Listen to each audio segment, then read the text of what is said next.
कहानी की शुरुआत में हमें डिमोनिक मार्शल अलायंस के सामने यंग मार्शल आर्टिस्ट की एक बहुत बड़े क्राउड को दिखाया जाता है, जिस चीज को देखते हुए अचानक से ये गेट कीपर कहने लगता है कि व्हाट द फक, इतना ज्यादा क्राउड किस चीज की वजह से है। तो उसके पीछे खड़ा हुआ थोड़ा सा बुढ़ा और एक्सपीरियंसफुल गार्ड उसे बताता है कि ऑफ कोर्स यहाँ पर भीड़ तो लगेगी ही, क्योंकि डिमोनिक मार्शल अलायंस सभी लोगों के बैकग्राउंड को नजरअंदाज करते हुए उस बंदे के टैलेंट को देखकर उसे यहाँ पर एडमिट कर लेती है। तो ऐसा कौन ही बंदा होगा जो कि इस गोल्डन अपॉर्चुनिटी को खोना चाहेगा। जिस चीज को सुनते हुए वो गार्ड भी कहने लगता है कि डैम, अगर मैं भी थोड़ा सा यंग होता तो इस चीज के लिए साइन अप कर देता। लेकिन तभी इस तरह से हम देखते हैं कि वो बुढ़ा गार्ड किसी को देखकर काफी ज्यादा हैरान होकर कहने लगा, क्या यहाँ पर कोई मर गया है। तो दूसरा गार्ड हंसते हुए कहने लगता है कि अबे तू क्या कह रहा है, अभी तो टूर्नामेंट टूर्नामेंट शुरू भी नहीं हुआ तो कोई कैसे मर सकता है। जिस पर वो बूढ़ा उसे समझाता हुए कहने लगता है कि मैंने ये बात इस वजह से की है क्योंकि यहाँ पर एक मोर्टिशियन क्या कर रहा है, और मोर्टिशियन डेड बॉडी को जलाने या फिर दफनाने वाले को कहते हैं। और यहाँ पे ये मोर्टिशियन कोई और नहीं बल्कि हमारी कहानी का मेन प्रोटैगनिस्ट है, जो कि सामने की तरफ काफी ज्यादा गुस्से भरी निगाहों से देखते हुए अपने मन ही मन में कहने लगा,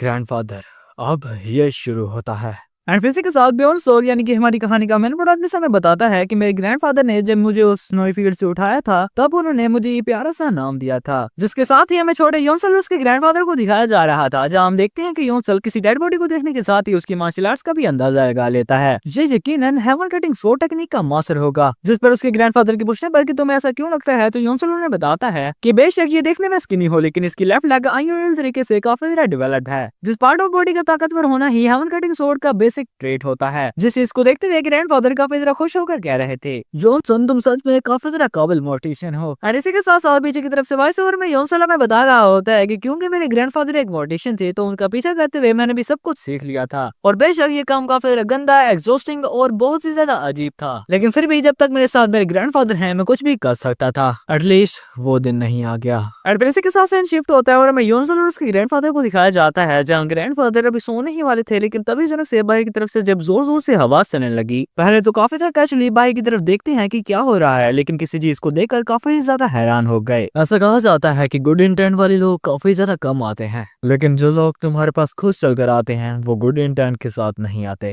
यानी कि यहाँ पर कोई ना कोई तो आ चुका था। और ये कहने के साथ ही ग्रैंडफादर योनसल को उठाते हुए उसे कॉप साइडिंग गेम खेलने के लिए कहने लगते हैं, जिस पर पहले तो योनसल काफी ज्यादा हैरान हुआ कि इस वक्त, लेकिन फिर ग्रैंडफादर के कहने पर कि अगर तुम मेरे साथ इस गेम को खेलोगी तो मैं तुम्हें सेरेमोनियल रोब और एक स्वॉर्ड दिला दूंगा। योनसल काफी ज्यादा खुश होकर इस गेम को खेलने के लिए तैयार हो जाता है। और इसी के साथ हम देखते हैं कि योनसल को उस कोफिन में बंद करते हुए उसके ग्रैंडफादर सारी रात उसी कोफिन में रहने को बता रहे थे, जिस पर योनसल क्या सुबह तक, लेकिन ग्रैंडफादर उस कोफिन को बंद कर अपने स्वॉर्ड उठाकर बाहर की तरफ आ जाते हैं। और ग्रैंडपा का बाहर आना ही था, अचानक से एक मिस्टीरियस आवाज करने लगी, तुम यहाँ पर चूहों की तरह क्यों छुपे हुए हो। लेकिन उस मिस्टीरियस पर्सन को यहाँ पर देखकर ग्रैंडफादर काफी ज्यादा गुस्से में थे, लेकिन वो मिस्टीरियस पर्सन हमारे ग्रैंडफादर की तरफ देखते हुए कह रहा था, ऐसा ही है ना सेवन ब्लडेड डीमन बूजान यांग, यानी कि हमारे ग्रैंडफादर का नाम बूजान यांग है, जिसे कि मैं ग्रैंडपा बू कहने वाला हूँ। और इसी के साथ हम देखते हैं कि उस मिस्टीरियस पर्सन के मुंह से अपना नाम सुनने के बाद ग्रैंडपा बू काफी ज्यादा इंटेंस होकर कह रहे थे, काफी अर्से के बाद इस नाम को सुनकर मुझे काफी ज्यादा अजीब लग रहा है। लेकिन अचानक से ग्रैंडपा बू का ओपोनेंट काफी ज्यादा गुस्सा होकर उन पर अटैक करने के लिए बढ़ते हुए कह रहा था, तुम डीमन हाल की वाइस लीडर की सीट को मना करने के बाद ये लोली काम कैसे कर सकते हो। ये कहते हुए वो ग्रैंडपा बू पर हमला कर देता है, लेकिन उस मिस्टीरियस पर्सन की उस अटैक को अपने नेक हैंड से रोकने के बाद ग्रैंडपा बू एक काफी ज्यादा डैशिंग लुक देते हुए कहने लगे, मैं इस मोर्टिशियन का काम सर्वाइव करने के लिए नहीं बल्कि अपने गुनाहों का कुफारा करने के लिए कर रहा था। और ग्रैंडपा बू का उसके अटैक को इसी तरह ब्लॉक करने की वजह से वो पर्सन काफी ज्यादा पुरजोश हो चुका था। लेकिन तभी अचानक से हम देखते हैं कि ग्रैंडपा बू कहने लगते हैं कि हम इस फाइट को कहीं और पर ले जाते हैं, जिसके बदले में तुम मेरी जान ले लेना। जिससे इसको सुनकर वो मिस्टीरियस पर्सन काफी जोर जोर से हंसने लगता है। चलो ठीक है, लेकिन भागने की कोशिश बिल्कुल भी मत करना। यानी कि योनसल को बचाने के लिए ग्रैंडपा अपने आप को सैक्रिफाइस करने के लिए भी तैयार थे। लेकिन इसी के साथ सीन शिफ्ट होता है और हमें थोड़ी देर बाद का सीन दिखाया जाता है, जहाँ हम देखते हैं कि काफी देर उस कोफिन में आने के बाद योनसल अपना पूरा जोर लगाकर उस कोफिन के दरवाजे को खोल देता है। हाँ, और ज्यादा नहीं करा हो जा रहा, मुझे वो सेरेमोनियल रोब और स्वॉर्ड चाहिए थे, लेकिन काफी ज्यादा ठंड है यार। ग्रैंडफादर वो कहाँ गए? पहले तो ऐसा कभी नहीं किया, क्या उन्हें दोबारा से मजिस्ट्रेट ऑफिस बुला लिया गया है? हाँ छोड़ो, वैसे भी किसी मोर्टिशियन को ह्यूमन की तरह ट्रेड ही नहीं किया जाता। कहते कहते जैसे ही बाहर आकर बाहर का नजारा देखता है तो अचानक से ही काफी ज्यादा हैरान हो गया, क्योंकि बाहर की तरफ काफी ज्यादा तबाही हो चुकी थी। जिस चीज को देखकर योनसल काफी ज्यादा घबरा कर सामने की तरफ भागने लगता है, लेकिन अचानक से भागते भागते किसी जगह पर रुक कर काफी ही ज्यादा हैरान हो गया। और फिर इसी के साथ में ग्रैंडपा बू को दिखाया जाता है, जिनकी हालत काफी ही ज्यादा खराब थी, यानी कि उनकी दोनों आंखें निकालने के साथ साथ उनकी दोनों हाथ भी उखाड़ लिए गए थे। जिस चीज को देखकर योनसल काफी ज्यादा घबरा कर ग्रैंडपा के पास पहुंच जाता है। कैसे ये ये कैसे हुआ? और जॉनसन को अपने पास फिल करके, जो कि इनकी इस हालत को देखकर काफी ज्यादा रो रहा था, ग्रैंडपा बू जॉनसन से माफी मांगने लगते हैं। जॉनसन, मुझे माफ करना, क्योंकि मुझे लगता है कि अब मुझे जाना होगा, और अगर मैं मर गया तो तुम एक मोटिवेशन का काम मत करते रहना। और ग्रैंडपा को इस तरह खून की उल्टियां करता हुआ देखकर जॉनसन और भी ज्यादा घबरा चुका था। ग्रैंडफादर, इस तरह की बातें मत करें। तो ग्रैंडपा कहते हैं कि नहीं, मेरी बात कान खोलकर सुनो, रिवेंज के बारे में कभी मत सोचना। जिस पर योंगसल, जो कि पहले ग्रैंडपा की इस हालत को देखकर जोर जोर से रो रहा था, अचानक से ही काफी ज्यादा गुस्सा होकर कहने लगा, नहीं, जिन लोगों ने भी आपके साथ ये किया, मैं उन्हें कभी माफ नहीं करूंगा। लेकिन इसी के साथ आगे कहने लगता है कि अगर आप नहीं चाहते कि मैं उनसे बदला ना लूं, तो मैं मौत के बाद भी आपको ही फॉलो करना चाहता हूं, क्योंकि आपने ही मुझे बताया था कि आफ्टर लाइफ इसी जिंदगी की तरह होती है। तो मैं आफ्टर लाइफ में भी आपके साथ ही रहना चाहता हूँ, क्योंकि इस दुनिया में आपके बगैर रहना, मैं ऐसा नहीं कर सकता। अब योंसल की इन सभी बातों को सुनने के बाद ग्रैंडफादर कहने लगते हैं कि सियोला, मेरी तुमसे एक ही लास्ट रिक्वेस्ट है कि यहाँ से दूर चले जाओ, और हमेशा इस चीज को याद रखना कि जो टाइम मैंने तुम्हारे साथ गुजारा, वो मेरी जिंदगी का सबसे अच्छा वक्त था। और यही ग्रैंडपा बू के लास्ट वर्ड होते हैं, और ये कहते हुए ग्रैंडपा बू मारे गए। जिस चीज को देखकर योंसल काफी ही ज्यादा घबरा चुका था, और काफी ज्यादा डरी सहमी हुई आवाज में कहता है, ग्रैंडफादर। एंड फिर इसी के साथ से शिफ्ट होता है, और हमें थोड़े समय बाद का सीन दिखाया जाता है, जहां ग्रैंडपा की इस मौत की वजह से योंसल अंदर से पूरी तरह से टूट चुका था। और फिर उनकी बॉडी की तरफ देखते हुए कहने लगता है कि ग्रैंडपा, आपने मुझे बदला ना लेने के लिए इसी वजह से कहा था, ताकि आप मरने के बाद भी मुझे प्रोटेक्ट कर सकें। और ये कहते कहते अचानक से काफी ज्यादा गुस्सा होकर कहने लगा, लेकिन मैं उन्हें माफ कैसे कर सकता हूँ? और इस बात को भी कहते हुए उसे गुस्सा तो काफी ज्यादा आ रहा था, लेकिन उसकी आंखों से आंसू भी आ रहे थे। एंड इसी के साथ ही काफी ज्यादा अच्छा मोटिवेशन होने की वजह से उसे ग्रैंडपा की बॉडी को एनालाइज करने के बाद काफी कुछ मालूम हुआ था, जिसके बारे में हमें बताते हुए कहने लगता है कि उनके दोनों बाजू काफी ज्यादा क्लियरली नीचे की तरफ से काटे गए थे, जिसके साथ साथ वो स्वॉर्ड स्ट्रोक उनकी आंखों में भी जा लगी। जिस चीज को इमेजिन करते हुए योंसल काफी ज्यादा गुस्सा होकर हमें बताता है कि वो यकीनन ब्रोड्स की उस स्वॉर्ड टेक्निक होगी, यानी कि एक डिमोनिक टाइप स्वॉर्ड आर्ट, क्योंकि उसी तरह की स्वॉर्ड टेक्निक्स इस तरह के बाउंड्स बना सकती हैं। जिस टेक्निक के साथ साथ हेवनली योगा आर्ट भी इस्तेमाल किया गया था, ताकि फ्लैश और मसल को काफी ज्यादा आसानी से कंट्रोल कर सके। एंड इसी के साथ पीछे की तरफ से 90 से ज्यादा वेपन्स की अटैक्स हुए हैं, लेकिन 10,000 ब्लॉसम स्वॉर्ड टेक्निक भी सिर्फ 66 ही स्कार देती है, यानी कि ग्रैंडपा पर हमला करने के लिए किसी ने इस डिवाइस का इस्तेमाल किया था। और इसी के साथ साथ जुबान और नाखूनों का डिस्कलरेशन होना rotten flash decade blood class के एक्सट्रीम टॉक्सिन को इस्तेमाल करने की वजह से हुआ है। और इस सभी चीजों को जानने के बाद कि एक ऐसा पर्सन जो कि हेवनली योगा आर्ट को इस्तेमाल कर सकता है, और जिसके पास एक इस डिवाइस होने के साथ साथ extreme toxin of the rotten flash decade blood line भी है, वो यकीनन डिमोनिक पाथ पर चलने वाला ही पर्सन होगा, जिस तरह के लोग काफी ही कम पाए जाते हैं। तो मैं यकीनन उसे ढूंढ निकालूंगा। और ये कहते हुए योंसल खून के आंसू रो रहा था। लेकिन इसी के साथ से इन प्रेजेंट में शिफ्ट होता है, जहां हम देखते हैं कि योंसल इवन एग्जाम के लिए साइन अप कर रहा था, और योंसल को उस फॉर्म को भरते हुए देखकर वही गार्ड काफी ज्यादा हैरान होकर अपने मन ही मन में सोच रहा था, ब्लेजिंग सनसेट फिर से, क्या ये कोई पासिंग कर्ट है? खैर जो भी है, जिस तरह की इसकी बॉडी है, ये काफी ज्यादा जल्दी मारा जाएगा। और फिर अचानक से योंसल की थोड़ा सा करीब जाते हुए कहने लगा,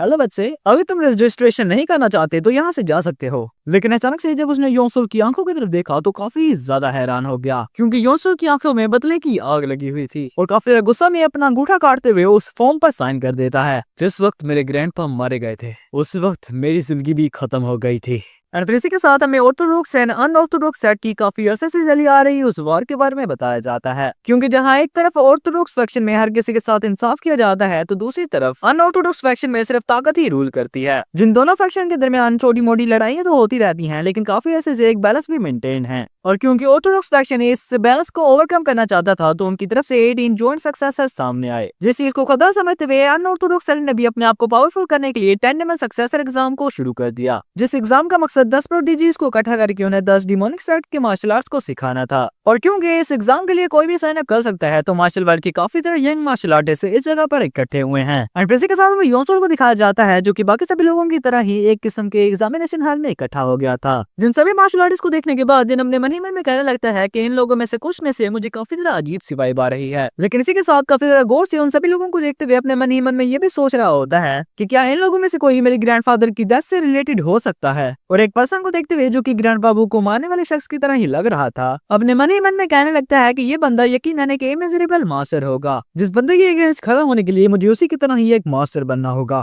लेकिन बिना किसी सेक्ट और मार्शल आर्ट की ये पॉसिबल नहीं है, तो मुझे एक डीमन सक्सेसर बनना ही होगा, क्योंकि ताकतवर बनने का यही रास्ता है। योंसल अपने मन ही मन में इस सब को सोच रहा था, लेकिन तभी अचानक से हम देखते हैं कि वहाँ पर डिमोनिक हॉल का चीफ इंस्ट्रक्टर आने लगा। मैं हूँ डिमोनिक हॉल का चीफ इंस्ट्रक्टर ह्यूक रियोन। और इस बंदे को यहाँ पर देखकर बहुत सारे मार्शल आर्टिस्ट काफी ज्यादा हैरान हैरान हो चुके थे। और इस बंदे को मैं चीफ इंस्पेक्टर कहने वाला हूँ, लेकिन इसका नाम भी याद रख लेना, शायद आगे जाकर काम आ जाए। खैर इसी के साथ हम देखते हैं कि चीफ इंस्पेक्टर उन सभी लोगों को बताने लगते हैं कि इस जगह पर डीमन पार्क के ग्रेटेस्ट प्रोडिजीज को चुना जाएगा और सिर्फ वही लोग जो कि मेन हॉल की तरफ से प्रिपेयर किए गए इन सभी गेट्स को क्लियर करेगा वही डीमन सक्सेसर कैंडिडेट बन सकता है। और इसकी आवाज में इतना ज्यादा प्रेशर होता है कि कुछ लोगों को तो वहाँ पर खड़े होने में ही दिक्कत हो रही थी। और फिर इसी के साथ चीफ इंस्पेक्टर उन सभी लोगों को उनके फर्स्ट गेट यानी कि उनके फर्स्ट एग्जाम के बारे में बताता है कि फर्स्ट एग्जाम को क्लियर करने के लिए उन सभी लोगों की बोन्स और मसल का अच्छे तरीके से डेवलप होना जरूरी है। और फर्स्ट गेट को क्लियर करने की इस कंडीशन को देखकर काफी लोग परेशान और काफी ज्यादा गुस्सा भी हो चुके थे, लेकिन फिर भी फर्स्ट गेट को क्लियर करने के लिए इन्हें इस चीज का चेकअप तो करवाना ही था। जहाँ हम देखते हैं कि कुछ एग्जामिनर्स की नीयत सही नहीं होती क्योंकि उसका हाथ किसी और ही जगह पर था, लेकिन उस मसलूर बंदे को पास करने के बाद अगला नंबर हमारे योनसोल का था, जो कि इन सभी चीजों को देखते हुए अपने मन ही मन में सोच रहा होता है कि अगर मैं इस चीज को पास कर लूं तो मैं आगे बढ़ सकता हूँ, लेकिन बोन्स एंड मसल। और क्योंकि अपने योनसोल का नंबर आ चुका था तो एक एग्जामिनर उसके पास आते हुए उसे चेक करने के लिए अपना हाथ बढ़ाते हुए जैसे ही उसकी बॉडी को चेक करता है तो काफी ज्यादा हैरान हो गया है ये बच्चा यहाँ पर क्या कर रहा है, क्योंकि इसकी बोन्स एंड मसल्स तो पूरी तरह से रियोन है और इतनी ज्यादा गंदी बॉडी के साथ ये लड़का यहाँ पर करने क्या आया है। लेकिन इसी के साथ योनसोल की बॉडी से निकलते हुए उस किलिंग इंटेंट को फील करके काफी ज्यादा हैरान हो जाता है, लेकिन इसकी बॉडी से निकलता हुआ ये किलिंग इंटेंट काफी ज्यादा खतरनाक है। मगर फिर आगे बढ़ते हुए अपने मन ही मन में कहने लगा कि इस चीज की वजह से मैं ऐसे पास तो नहीं कर सकता। और इस एग्जामिनर को कुछ भी कहीं बगैर यहाँ से जाता हुआ देखकर योनसोल बिल्कुल भी शौक नहीं होता, क्योंकि उसे पहले से ही अंदाजा था कि वो यहाँ पर फेल ही होने वाला है, क्योंकि अब तक उसने सिर्फ डेड बॉडीज को साफ करने के बारे में ही सीखा था और फिर खुद भी अपनी बॉडी को हाथ लगाते हुए हाँ मुझे पता ही था कि मैं पास नहीं होने वाला, लेकिन उसका इतना गंदा रिएक्शन किस वजह से था। एंड फिर इसी के साथ हम देखते हैं कि थोड़ी देर के बाद फर्स्ट गेट का एग्जाम खत्म हो जाता है, जहाँ एक बंदा फर्स्ट गेट में फेल हो जाने की वजह से जोर जोर से चिल्लाते हुए कह रहा था, ऐसा कैसे हो सकता है, अगर डीमन सक्सेसर सिर्फ और सिर्फ बोन्स और मसल को चेक करके चूज किया जाना था तो इस कॉन्टेस्ट को ऑर्गेनाइज कराने की जरूरत ही क्या थी। ये चीज मैं नहीं मानता, यह चीज अनफेयर है। जिस बंदे की इन सभी बातों को सुनने के बाद चीफ इंस्ट्रक्टर कहने लगते हैं कि अनफेयर, मार्शल आर्ट सीखने से पहले सबसे इंपॉर्टेंट चीज बोन्स एंड मसल ही होती है। और इसी के साथ मेन हॉल ने इस कॉन्टेस्ट को इस वजह से ऑर्गेनाइज करवाया है ताकि जगह जगह से काफी ताकतवर प्रोडिजीज को इकट्ठा कर सके। और तू जो कि इस बेसिक बोन टेस्ट को भी पास नहीं कर पाया वो अनफेयरनेस की बात करता है। जिन सभी बातों को सुनने के बाद उस बंदे के कहने पर कि हमें एक और सांस तो देना ही चाहिए, तो चीफ इंस्ट्रक्टर अपना प्रेशर रिलीज करते हुए, जिसमें कि उस बंदे को खड़ा होना भी काफी मुश्किल हो रहा था, चिंता मत कर क्योंकि सेकंड स्टेज में प्रोडिजीज को उनकी मार्शल आर्ट्स की बना पर चुना जाएगा, बेशक उस बंदे की बोन्स और मसल्स कितनी ही ज्यादा कमजोर क्यों ना हो। और ये कहने के साथ ही पीछे की तरफ मुड़ते हुए उन सभी लोगों को सेकंड गेट के एग्जाम के बारे में बताने लगता है कि अभी से तुम सभी लोगों को उस वक्त तक लड़ना होगा जब तक तुम में से सिर्फ एक ही बंदा जिंदा ना बच जाए। जिस चीज को सुनना ही था वहाँ मौजूद सभी लोगों के दरमियान डर की लहर फैल जाती है और जहाँ इस चीज को सुनकर कुछ लोग काफी ज्यादा घबरा चुके थे तो वही लड़का अपने स्पेयर को काफी ज्यादा मजबूती से थामते हुए किसी तरफ देखते हुए कहने लगा, अगर ऐसा है तो मुझे खुद सर्वाइव करने के लिए दूसरे लोगों को मारना होगा। और अपने मन में ये कहते हुए वो योनसोल की तरफ ही देख रहा था, काफी देर से अपने स्पेयर को योनसोल की तरफ तानते हुए उसकी तरफ हमला कर देता है। अगर ऐसा है तो इस मौत के खेल को मैं ही शुरू करूंगा। और उस स्पेयर को अपनी तरफ बढ़ता हुआ देखकर योनसोल भी काफी ही ज्यादा घबरा चुका था। एंड इसी के साथ हम देखते हैं कि उस पर्सन की तरफ से फेंका गया वो स्पेयर किसी को लग जाता है और ये कारनामा करने के बाद वो बंदा जोर जोर से हंसते हुए कह रहा था, एट लास्ट आज के दिन मैं तुम्हें मार पाऊंगा जोकरोंग। एंड इसी के साथ हम देखते भी हैं कि वो स्पेयर अपने योनसोल को नहीं बल्कि उसके साथ ही खड़े हुए दूसरे लड़के को लगा था, जो कि उस फेटल अटैक की वजह से वहीं पर मारा जाता है। और इस बंदे को इस तरह मरता हुआ देखकर वहां पर मौजूद बहुत सारे लोग काफी हैरान हो चुके थे।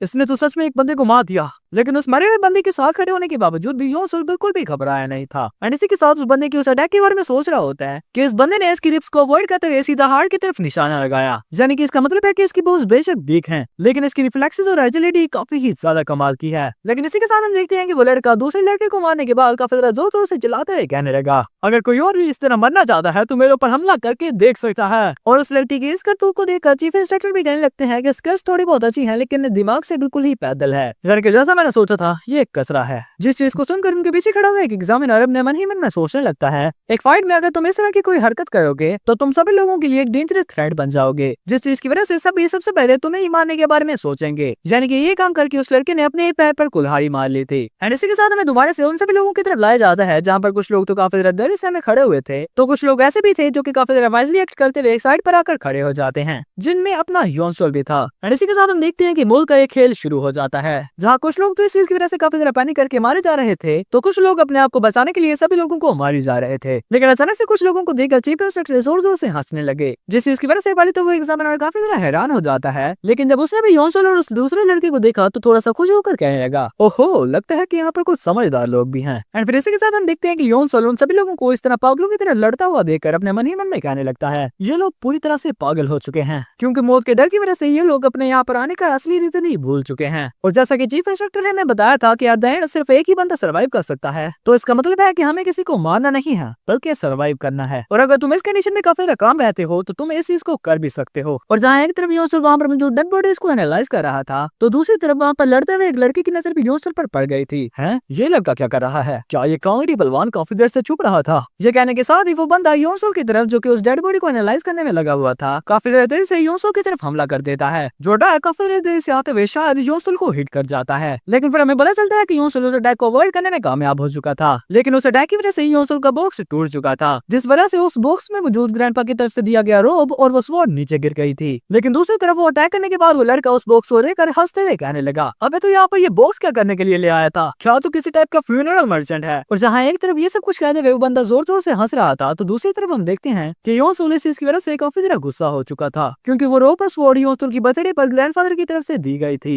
जो दोनों चीजें ही योनसोल के पास ग्रैंडफादर की तरफ से दी गई आखिरी निशानी थी। और इस वक्त उस बंदे का योनसोल पर अटैक करने की वजह से वो दोनों चीजें नीचे गिर चुकी थी, जिस वजह से योनसोल को काफी ज्यादा गुस्सा आ रहा था। लेकिन इसी के साथ हम देखते हैं वो बंदा जोर जोर से हंसते हुए दोबारा से योनसोल पर अटैक करने के लिए तैयार हो रहा था, लेकिन अचानक से उसके पीछे ही कोई आकर उस पर हमला करके उसे नीचे गिरा देता है। और उस बंदे को खत्म करने के बाद वो लड़का योनसोल की तरफ देखते हुए कहने लगा, मुझे शुक्रिया अदा करने की जरूरत नहीं है, क्योंकि तुम्हारे जैसे एक यूथलेस बंदे ने दूसरे लोगों की अटेंशन गेन करके मेरे लिए एक फेवर किया है। लेकिन दूसरी तरफ योनसोल उसे पूरी तरह से नजरअंदाज करते हुए अपना काम करने में लगा हुआ था, जिस चीज को देख कर पाए तो वो लड़का थोड़ा सा हैरान हुआ, लेकिन फिर से हंसते हुए कहने लगा, तुम्हारी आंखें काफी ज्यादा तेज हैं, लेकिन ऐसा लगता है कि तुमने मार्शल आर्ट्स नहीं सीखी, यानी कि इसका मतलब है कि मैं तुम्हें कहीं भी मार सकता हूँ। और ये कहते हुए उसने अपने पीछे की तरफ से अटैक करते हुए उस बंदे को मार दिया था, जिस चीज को देखकर योनसोल का रिएक्शन कुछ इस तरह का होता है। लेकिन दूसरी तरफ वो लड़का चीफ इंस्पेक्टर को काफी ज्यादा दिलचस्प लगा था। ये कौन लड़का है जो कि मुख्य उनकी लेगेसी कैरी कर रहा है? तो उसके पीछे खड़ा हुआ एक एग्जामिनर उस लड़की के बारे में बताता है कि ऐसा कहा जाता है कि इस लड़के को मुख्य उनकी तरफ से छोड़ा गया सीक्रेट मैनुअल और स्वॉर्ड मिली थी, लेकिन हाँ, क्योंकि उसने वो मैनुअल खुद ब खुद ही सीखा था, तो इसी वजह से इसकी टेक्निक्स काफी ज्यादा अनपॉलिश्ड हैं। लेकिन इसी के साथ साथ ये मुख्य उनका सिर्फ इकलौता डिसाइबल है, और बेशक इसकी फाउंडेशन थोड़ी बहुत कमजोर है, लेकिन फिर भी ये 10 लेवल सक्सेसर का काफी ज्यादा ताकतवर कैंडिडेट साबित हो सकता है,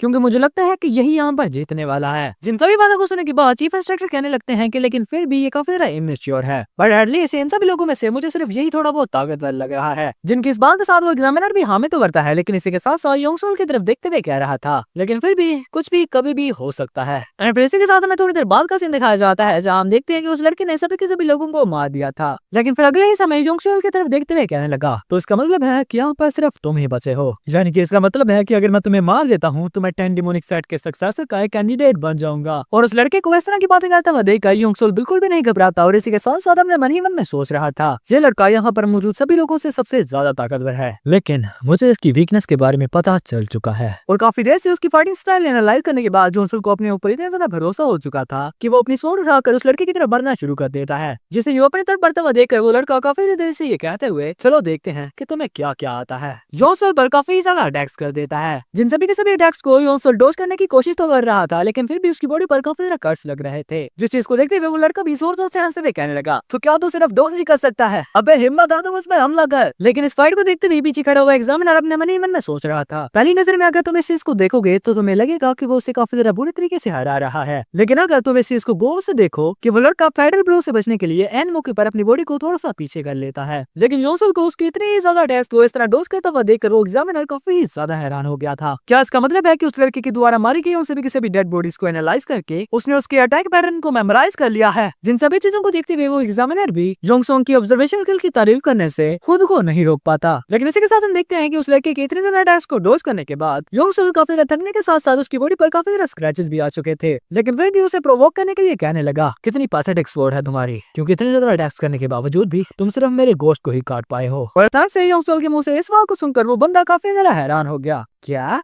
और योंगसोंग को इस तरह उस लड़के को प्रोवोक करते हुए देखकर वो एग्जामिनर भी काफी ज्यादा हैरान हो चुका था। कि इतने ज्यादा टेस्ट को डोज करने के बाद उसे उस पर एक काउंटर अटैक करना चाहिए था, लेकिन ये सिर्फ प्रोवोक क्यों कर रहा है। और इसी के साथ साथ योंगसोल भी अपने मन ही मन में सोच रहा होता है कि इस तरह की कंडीशन में मैं इस पर प्रॉपर अटैक नहीं कर सकता, तो इसलिए मुझे इसे प्रोवोक ही करना होगा। और दूसरी तरफ उस लड़के पर योंगसोल की प्रोवोकिंग काम भी कर गई थी, क्योंकि वो इस चीज की वजह से काफी गुस्सा होकर योंगसोल पर अटैक करने के लिए बढ़ने लगा। पहले मैं तेरे साथ थोड़ा बहुत खेलना चाहता था, लेकिन शायद तुझे मरने की कुछ ज्यादा ही जल्दी है। ऐसे के साथ हम देखते हैं कि उस लड़के को अपनी तरफ बढ़ता हुआ देखकर योंगसोल काफी तरह इंटेंस होकर उस पर अटैक करने के लिए तैयार था, क्योंकि उसके पास अटैक करने के लिए सिर्फ एक ही चांस होगा। एंड फिर इसी के साथ हमें बताता है कि इस लड़के ने जितने भी लोगों को मारा था, इसने सिर्फ और सिर्फ उनके वाइटल पॉइंट पर ही हमला किया था, जिन वाइटल पॉइंट्स में भी ज्यादातर हेड या फिर हार्ट होता। और जिस वक्त इसका मर्डरस इंटेंट बढ़ता, इसकी ब्लेड भी ओपोनेंट की अपर बॉडी पर ही हमला करती थी। सो अगर ऐसा है, ये कहते हुए उसने उस लड़की के अटैक को डोज करके, जो कि उसके ऑब्जर्वेशन के मुताबिक उसने उसके सर पर ही किया था, काफी ज्यादा से उस लड़की के नेक पर हमला करने लगता है। जिस जगह पर अटैक करते हुए वो अपने ग्रैंडफादर की बात को याद कर रहा था कि गला एक ऐसी चीज होती है जिसे कि एक वेटरन मास्टर भी ट्रेन नहीं कर सकता, यानी कि अगर कोई बच्चा भी इस जगह पर अपनी पूरी जान लगाकर हमला करे तो वो उस वेटरन मास्टर को मार सकता है। और इस वक्त योंसोल ने उस लड़की के उसी जगह पर हमला किया होता है, जिस वजह से उस लड़की के मरने के साथ ही योंसोल इस जगह पर विजेता होता है। और फिर उस जगह पर खड़ा होते हुए कहने लगा,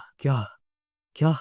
क्या ये खत्म हो चुका है। और इसी के साथ इस जगह पर योंसोल को जीतता हुआ देखकर वो दोनों भी काफी ही ज्यादा हैरान हो चुके थे। लेकिन इसी के साथ चीफ इंस्पेक्टर खुद को संभालते हुए कहने लगा, मुझे लग रहा था कि मुख्यों की स्वॉर्डमैनशिप जिंदा रहेगी, लेकिन अब क्या ही कर सकते हैं। ब्लेजिंग सनसेट से योंसोल, तुमने सेकंड टेस्ट पास कर लिया है। जिस चीज को सुनकर योंसोल शायद खड़ा खड़ा ही बेहोश हो चुका था। एंड फिर इसी के साथ अगले सीन में हम देखते हैं कि योंसोल को उसके ग्रैंडफादर बुला रहे थे, जिस पर ग्रैंडफादर भी हंसते हंसते अपने ग्रैंडफादर के पास जाने लगा। लेकिन जब जैसे ही वो अपने ग्रैंडफादर की तरफ देखता है तो काफी ही ज्यादा हैरान हो गया, क्योंकि वो ग्रैंडपा नहीं बल्कि उनकी लाश थी। जिस भयानक से सपने को देखकर योंसोल जाग जाता है और वहाँ पर जागते ही उसने अपने आप को किसी और ही जगह पर पाया। लेकिन फिर थोड़ी देर बाद इधर उधर देखने के बाद उसे पता चल जाता है कि वो एक शिप में मौजूद है। लेकिन जब उसे अपनी बॉडी में कोई भी पेन फील ना होने लगा तो काफी देर हैरान हो गया, क्योंकि उस लड़के से लड़ने के दौरान उसे काफी ज्यादा इंजरीज हुई थी। लेकिन फिर खुद ही ये चीज अज्यूम करते हुए कि शायद किसी जाने माने फिजिशियन ने मुझे ठीक किया होगा। लेकिन फिर उन दूसरे सभी लोगों को देखते हुए जो कि उसी की तरफ देख रहे थे, अपने मन ही मन में सोचने लगता है कि ये लोग काफी ज्यादा फैमिलियर नजर आते हैं और क्या सिर्फ यही लोग उस टेस्ट को पास कर पाए हैं। लेकिन फिर अचानक से उन लोगों में से कुछ लोगों को अजीब तरीके से हंसता हुआ देखकर एक काफी तरह को लोग देते हुए कहने लगता है कि कितना ज्यादा कॉम्पिटिशियस लुक है। और योंगसोल अभी इधर उधर देखकर ये सब कुछ अंदाजे लगा ही रहा था, तभी अचानक से हम देखते हैं कि शिप के ऊपर से एक एग्जामिनर उन सभी लोगों को बुलाते हुए कहने लगा, हम सभी लोग नेक्स्ट ट्रायल की डेस्टिनेशन तक पहुंच चुके हैं,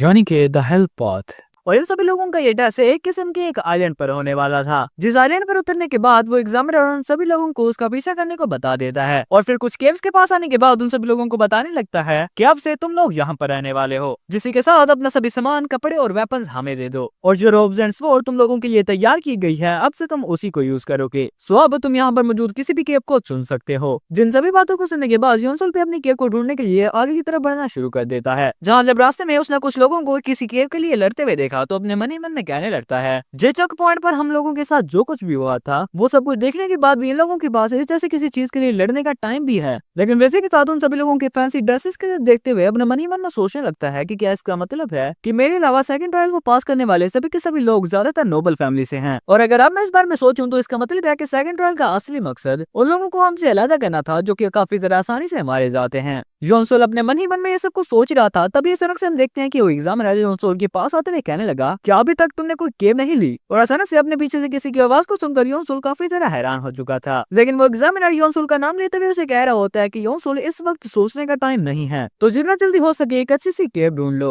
और इसी के साथ साथ वो एग्जामिनर अपने मन ही मन में सोच रहा होता है कि मुझे बिल्कुल भी नहीं लगा था कि ये बच्चा सेकंड ट्रायल को पास कर जाएगा, लेकिन चूंकि इसने वो ट्रायल पास कर लिया था तो मैं देखना चाहता हूँ कि ये यहाँ पर कौन सी केव चुनता है। अपने मन में ये सोचने के बाद वो योंसोल को दोबारा से कहने लगता है कि हमारे पास इतना ज्यादा टाइम नहीं है, तो जल्दी से जल्दी अपनी एक केव चुन लो। तो योंसोल एक काफी ज्यादा छोटे से एंट्रेंस वाली केव चूज कर लेता है, जिस केव में से काफी ज्यादा डिस्कस्टिंग चीज निकल रही थी। और योंसोल को इस तरह के किसी केव को जिंदा हुआ देखकर वो एग्जामिनर भी अपने मन ही मन में कह रहा था कि ये इस तरह के किसी डिस्कस्टिंग केव को कैसे चुन सकता है। लेकिन इसी के साथ साथ हम देखते हैं कि ये कहते हुए भी उसके चेहरे पर एक स्माइल थी, और योंसोल की तरफ देखते हुए एक स्माइल के साथ कहने लगता है कि जैसा कि एक प्रोडिजी से एक्सपेक्टेड था। और इस एग्जामिनर का योंसोल की चॉइस पर इस तरह मुस्कुराने का रीजन ये होता है है कि बेशक इस केव का एंट्रेंस काफी ज्यादा छोटा है और उसके अंदर से काफी ज्यादा डिस्कस्टिंग चीज निकल रही है, लेकिन इसी के साथ ये केव अंदर से इतनी ज्यादा ब्रॉड है कि यहाँ पर आसानी से किसी और टेक्निक को प्रैक्टिस किया जा सकता है, जिसी के साथ साथ जितनी ज्यादा केव के अंदर छोटी होती है उस पर एम्बुश का खतरा भी कम होता है। और फिर उसे ये कहता है कि चलो जल्दी से तैयार हो जाओ। वो एग्जामिनर वहां से चला जाता है और फिर इसी के साथ अगले ही सीन में हम देखते हैं कि उन सभी लोगों के न्यू यूनिफॉर्म डालने के बाद वो एग्जामिनर उन सभी लोगों को बताने लगता है कि इस आइलैंड पर 10 मार्शल हाल्स हैं, जहाँ जाकर तुम 10 ग्रेट मार्शल मास्टर्स की मार्शल आर्ट्स को सीख सकते हो।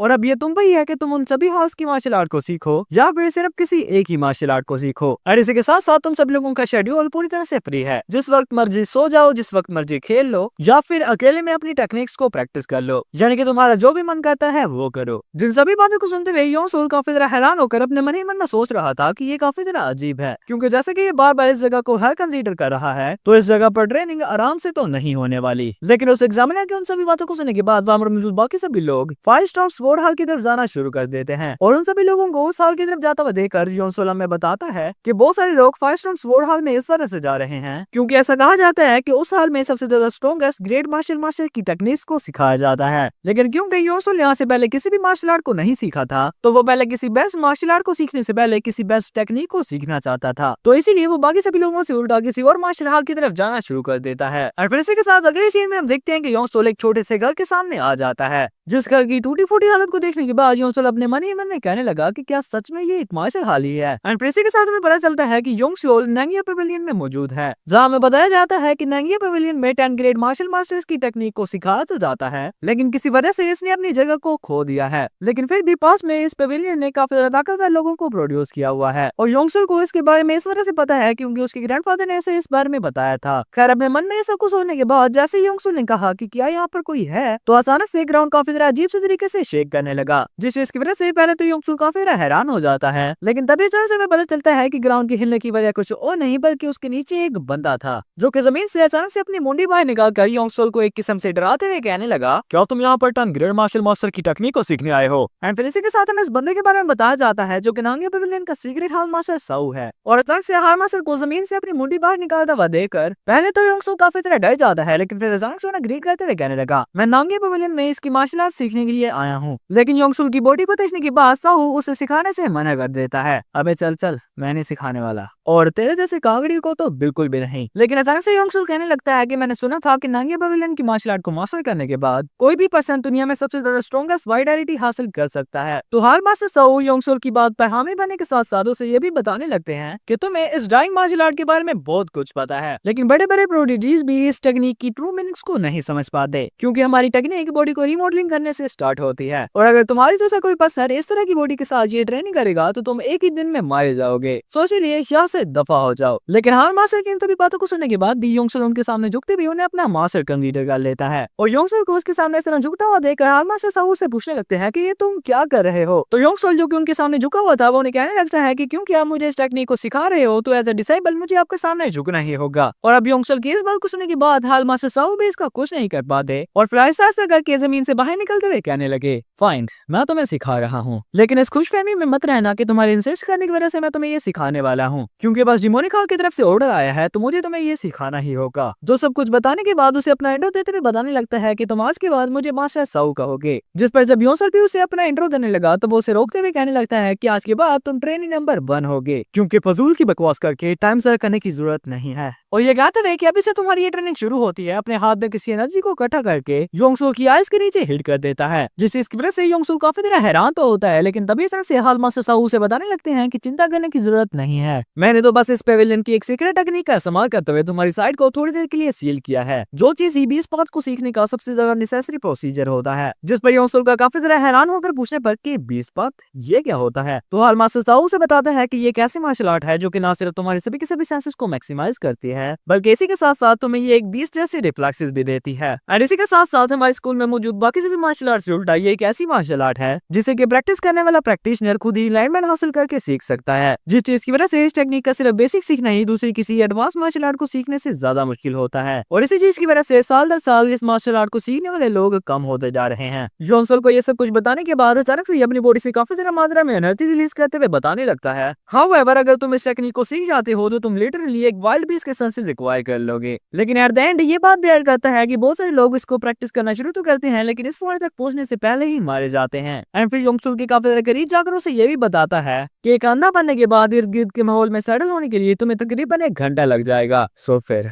मिलते हैं 1 घंटे के बाद। और फिर इसी के साथ हम देखते हैं कि हाल मास्टर साहू के वहां से चले जाने के बाद योंगसुल अपने मन ही मन में सोच रहा होता है कि ऐसा कहा जाता है कि जब तुम्हारी आंखें चली जाती हैं तो तुम्हारे दूसरे सभी सेंसेस शार्प हो जाते हैं, लेकिन असली पॉइंट ये नहीं है, क्योंकि उसने कहा था कि मेरी बॉडी का इस चीज को अडॉप्ट करने में पूरा 1 घंटा लग जाएगा। लेकिन क्योंकि योंगसुल को ये काफी ज्यादा स्लो लग रहा था तो वो खुद ही हाथ में मारते हुए इर्द गिर्द की चीजों को महसूस करना शुरू कर देता है। और योंगसुल ये चीज इसलिए इतनी ज्यादा जल्दी सीखना चाह रहा है क्योंकि बहुत सारे मार्शल आर्टिस्ट डीमन सक्सेसर बनने के लिए एक दूसरे को टारगेट भी कर सकते हैं, और अगर इस कंडीशन में योंगसुल पर हमला हो जाता है तो उसका बचना काफी ज्यादा मुश्किल होगा। लेकिन तभी सर से अपने पीछे किसी को महसूस करके पीछे की तरफ मुड़ना तो चाहा, लेकिन अपने ही पैर से टकरा कर नीचे गिर जाता है। और इस वक्त योंगसुल के पीछे कोई था तो नहीं, लेकिन अगर इसके पीछे कोई होता और अगर उस वक्त ये इस तरह नीचे गिरा होता तो शायद ये मारा भी जा सकता था। जिस चीज को रियलाइज करके योंगसुल भी अपने मन ही मन में सोचने लगता है कि क्योंकि अब मेरी नजर जा चुकी है तो इसीलिए इस वक्त मेरे सेंस ऑफ बैलेंस ही सबसे ज्यादा इंपॉर्टेंट चीज है। खैर फिर इसी के साथ में थोड़ी देर बाद का सीन दिखाया जाता है जहाँ हम देखते हैं कि हाल मास्टर साहू अपनी नींद पूरी करके बाहर की तरफ आते हुए अपने मन ही मन में कह रहे थे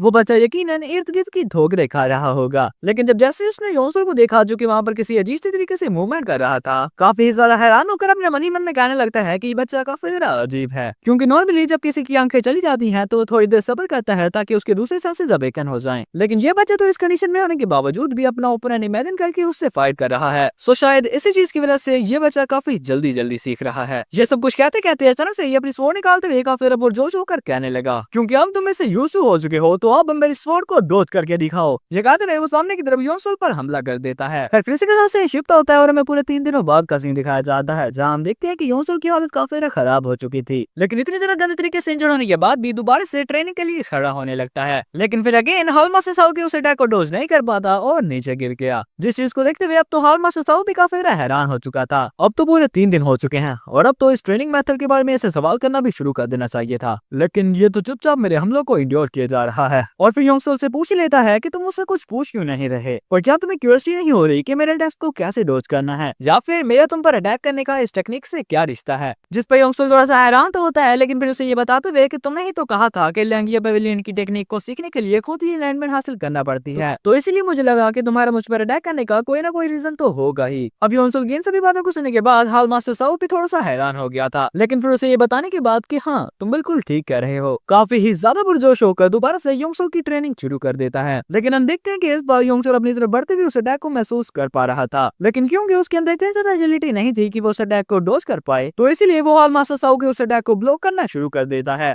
जिस अटैक को ब्लॉक करने में योंगसुल को तो काफी ज्यादा जोर लगाना पड़ रहा था, लेकिन दूसरी तरफ योंगसुल को इस तरह इस अटैक को ब्लॉक करता हुआ देखकर हाल मास्टर साहू काफी ज्यादा हैरान हो चुके थे। क्या अभी इस बच्चे ने साउंडलेस वो टेक्निक को ब्लॉक कर लिया, वो भी सिर्फ 3 दिनों में। लेकिन फिर एट द नेक्स्ट मोमेंट हम देखते हैं कि उस अटैक को ब्लॉक करने की वजह से योंगसुल काफी ज्यादा दूर फेंका गया था, और अभी काफी ज्यादा मायूस होकर अपने मन ही मन में ये सोच रहा था कि क्या किसी के अटैक को ब्लॉक करना ही इतनी ज्यादा मुश्किल होता है। तभी अचानक से हाल मास्टर साहू उसे कुछ पीने के लिए दे देते हैं, जिस पर योंगसुल भी उनका शुक्रिया अदा करते हुए उस चीज को पी लेता है। लेकिन जब जैसे उसने उस चीज को पिया जिसे कि वो कब से पानी समझ रहा था, तो वो काफी ज्यादा हैरान हो गया, नहीं ये पानी तो बिल्कुल भी नहीं है, क्योंकि अचानक से मेरी बॉडी में काफी ज्यादा एनर्जी आ चुकी है और जितना भी खून मैंने पिछली बैटल्स के दौरान खोया था वो दोबारा से रिप्लेनिश हो गया है। सो आखिरकार ये है क्या चीज। और जहाँ एक तरफ योंगसुल अपने मन ही मन में ये सब कुछ सोच रहा था, तो दूसरी तरफ हम देखते हैं कि हाल मास्टर साहू भी अपने मन ही मन में सोचने लगे द सेलेस्टियल स्प्रिंग वाटर, जिसके मैंने अपनी पूरी जिंदगी संभाल कर रखा, मुझे यकीन है कि वो इस बच्चे पर जाया नहीं होगा, क्योंकि आज मेरा इंतजार खत्म होता है,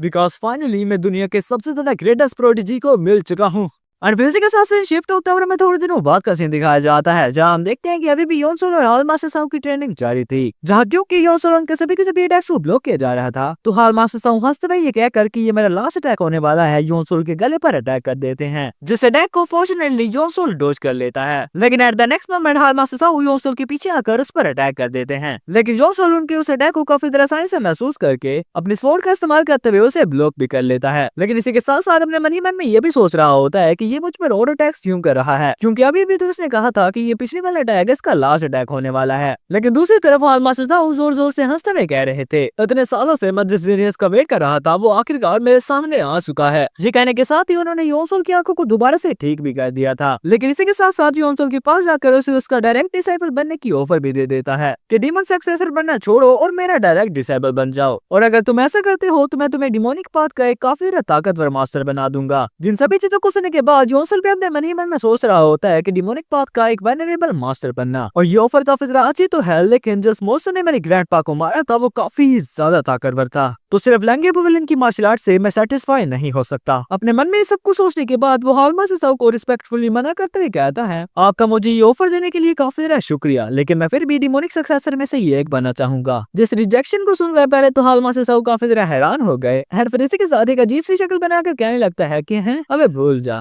क्योंकि उन सभी हाथ की मार्शल आर्ट को सीखना किसी सिंगल पर्सन के लिए काफी ज्यादा कठिन है। और यहाँ तक कि हेमली डीमन जैसे सुप्रीम ग्रैंड मास्टर भी ऐसा नहीं कर पाया था, क्योंकि हर मार्शल आर्ट को सीखने के लिए अलग-अलग बॉडी टाइप और एनर्जी फ्लो की जरूरत होती है। यानी कि बेशक तुम जितने मर्जी टैलेंटेड हो जाओ, 2 से 3 स्टाइल से सीखना एक बंदे की लिमिट होती है। एंड इसी के साथ साथ एक ही मार्शल आर्ट को प्रैक्टिस करना डिमोनिक बाद में सबसे बेस्ट वे होता है। हाल मास्टर की इन सभी बातों को सुनने के बाद भी योंगसुल उन्हें इस चीज के लिए मना कर देता है। तो हाल मास्टर साउ जो कि ये सब कुछ कहकर उसका माइंड चेंज करने की कोशिश तो कर रहे थे, वो भी इस चीज की वजह से हार मान लेते हैं। चलो ठीक है, तो अब से तुम किसी और मार्शल आर्ट को सीखोगे। जिस चीज को सुनकर योंगसुल काफी ज्यादा हैरान होकर कहने लगा कि अभी तो मैंने लैंगिया पवेलियन की टेक्निक के सिर्फ बेसिक सीखे हैं, तो मैं किसी और टेक्निक को कैसे सीख सकता हूँ। तो हाल मास्टर साउ उसे बताते हैं कि मेसक की मार्शल आर्ट टेक्स्ट और ओरल फार्मूलाज के तौर पर नहीं दी जाती, और ये गाने के साथ ही योंगसुल पर हमला भी कर देते हैं, जिस अटैक को योंगसुल ने काफी आसानी से ब्लॉक कर लिया था। जिस पर हाल मास्टर साउ उसे आगे बताते हैं कि तुमने ऑलरेडी मेसक की बीस्ट वार टेक्निक को सीख लिया है। और हाल मास्टर साउ की इन सभी बातों को सुनकर योंगसुल को भी रियलाइज होता है कि हाल मास्टर साउ उस पर जितने भी अटैक्स कर रहा था वो 20 पाल के इनिशियल फॉर्म्स थे। अपने मन में सोचते सोचते वो अचानक से हाल मास्टर का शुक्रिया अदा करने लगा। तो हाल मास्टर साउ से कहते हैं कि मेरा शुक्रिया अदा करने की जरूरत नहीं है, क्योंकि मैं सिंपली डिमोनिक हाल के ऑर्डर को फॉलो कर रहा था। लेकिन योंगसुल उन्हें कहने लगता है कि क्योंकि आपने मुझे उस स्पिरिचुअल मेडिसिन को दिया था, तो मैं आपकी इस ग्रेसफुलनेस को अपनी पूरी जिंदगी कभी नहीं भूलूंगा। तो हाल मास्टर साउ कहते हैं कि इसे भूल जाओ। तो योंगसुल का काफी ज्यादा हैरान हो जाने पर हाल मास्टर साउ उसे बताते हैं कि मार्शल वर्ल्ड में अगर तुम ग्रेस और ग्रजेस को भूल जाओगे तो फिर ही तुम सरवाइव कर पाओगे। जिस बात को सुनकर योंगसुल भी अपने मन में कुछ सोचने के बाद उनके सामने झुककर कहने लगा, अच्छा तो फिर मैं चलता हूँ। जिसे देखते हुए हाल मास्टर साउ हंसते हुए कहने लगते हैं कि आखिरकार इस तरह का हिडन ड्रैगन अब तक छुपा कहाँ पर हुआ था। जो भी है, बहुत जल्द इस डोमेन ऑफ हेल में खून का सैलाब आने वाला है। खैर इसी के साथ दूसरी तरफ हम देखते हैं कि योंगसुल का 20 बार सीखने की वजह से उसकी सेंसेस कुछ ज्यादा ही शार्प हो चुके थे, जिस वजह से उसे काफी ज्यादा एग्जॉस्टिंग फील होने लगता है। तो इसीलिए अपने सेंसेस को सप्रेस करने के लिए ध्यान लगाना शुरू कर देता है, एंड बहुत जल्द वो इस चीज को करने में कामयाब भी हो जाता है। जिसके साथ हम देखते हैं कि योंगसुल हेल डोमेन की उस मैप को देखते हुए अपने मन ही मन में सोचने लगता है कि डिमोनिक हाल पूरी जिंदगी के लिए तो हमें यहाँ पर ट्रेन करने का मौका तो नहीं देने वाला, यानी कि हमारे पास ज्यादा टाइम नहीं बचा, तो अब मुझे वहीं पर जाना चाहिए। जिसके साथ ही हमें हुआ वो स्वॉर्ड एम्परर जो हुआ उनके बारे में बताया जाता है, यानी कि एक ऐसी पेललेस मार्शल आर्ट का ग्रैंड मास्टर जो कि पिछले 700 सालों से हेवनली डीमन को भी टक्कर दे रहा है। जो सबको याद करके योंगसुल अपने मन ही मन में सोच रहा होता है कि अब मुझे 10 डिमोनिक सेक्ट में से सबसे ज्यादा स्ट्रॉन्गेस्ट सेक्ट में जाना होगा। एंड फिर इसी के साथ सीन शिफ्ट होता है और हमें हुआ उस सेक्ट के सामने योंगसुल को दिखाया जाता है, जो कि हुआ वो सेक्ट को देखकर काफी ज्यादा हैरान होकर अपने मन ही मन में सोच रहा होता है, अगर इस जगह को लैंगिया पवेलियन की ट्रेनिंग ग्राउंड से कंपेयर किया जाए तो ये जगह तो एक रॉयल प्लेस लगती है। एंड अभी योंगसुल अपने मन ही मन में ये सब कुछ सोच रहा था, तभी अचानक से हम देखते हैं कि हुआ वो सेक्ट में से एक पर्सन बाहर आते हुए कहता है, इस टाइम एक विजिटर यहाँ पर क्या कर रहा है। लेकिन अचानक से योंगसुल को देखने के बाद काफी ज्यादा हैरान होकर कहने लगता है कि तुम तो, लेकिन सामने की तरफ से योंगसुल उसे ग्रीट करते हुए कहने लगता है कि मैं हुआ वो स्वॉर्ड सेक्ट की स्वॉर्ड टेक्निक सीखने के लिए आया हूँ। तो वो पर्सन उसे अपने पीछे आने को बता देता है, एंड अंदर की तरफ जाते हुए बिगिनर हाल का इंस्ट्रक्टर योंगसुल को बता रहा होता है कि यहाँ की स्वॉर्ड आर्ट बाकी सभी मार्शल आर्ट से काफी ज्यादा बड़ी है, तो इसीलिए इन मार्शल आर्ट्स को सीखने में काफी ज्यादा टाइम लगता है। एंड इसी के साथ साथ जो लोग पहले यहाँ पर आए थे वो बिगिनर हाल को खत्म करके इंटरमीडिएट हाल तक भी जा चुके हैं। एंड वैसे क्या मैं पूछ सकता हूँ कि तुम इतनी ज्यादा लेट क्यों आए हो। तो योंगसुल उसे बताता है कि मैं लैंगिया पवेलियन में मौजूद मार्शल आर्ट सीख रहा था, जिस पर बिगिनर हाल मास्टर की ये पूछने पर कि क्या तुमने वाइल्ड स्वॉर्ड आर्ट सीख ली। देन योंगसुल उसे बताता है कि हाँ, जिस चीज को सुनकर बिगिनर हाल मास्टर अपने मन ही मन में सोचने लगता है कि मुझे पता था कि ये बच्चा गिफ्टेड है, लेकिन कभी एक्सपेक्ट नहीं किया था कि सिर्फ 2 हफ्तों में 20 बात को मास्टर कर लेगा। अपने मन में सब कुछ सोचने के बाद बिगिनर हाल का इंस्ट्रक्टर योंगसुल को कहने लगता है कि मैं बिगिनर हाल का इंस्ट्रक्टर जिंगैक हूँ और तुम मुझे ब्रिगेड लीडर कह सकते हो। योंगसुल को ये बताने के बाद उससे ये भी पूछने लगता है कि क्या तुम श्योर हो कि तुमने हुआ उस स्वॉर्ड टेक्निक को सीखना है, क्योंकि तुम्हारे लिए यही अच्छा होगा कि तुम किसी दूसरी ट्रेनिंग ग्राउंड में जाकर वहाँ की किसी टेक्निक को सीख लो। तो योंगसुल रिस्पेक्टफुली उसे इस चीज के लिए मना कर देता है, जिस पर इंस्ट्रक्टर जिंगैक जमीन पर हिट करते हुए एक चार्ट समन कर लेते हैं। जिस चार्ट की तरफ पॉइंट आउट करते हुए इंस्ट्रक्टर जिंगैक योंगसुल को बताने लगते हैं कि ये हुआ उस स्वॉर्ड टेक्निक के 13 बेसिक फॉर्म्स हैं, जिन्हें स्टडी करके तुम अपनी ट्रेनिंग स्टार्ट कर सकते हो। लेकिन स्टार की तरफ देखते हुए योंगसुल को कुछ समय नहीं आ रहा था।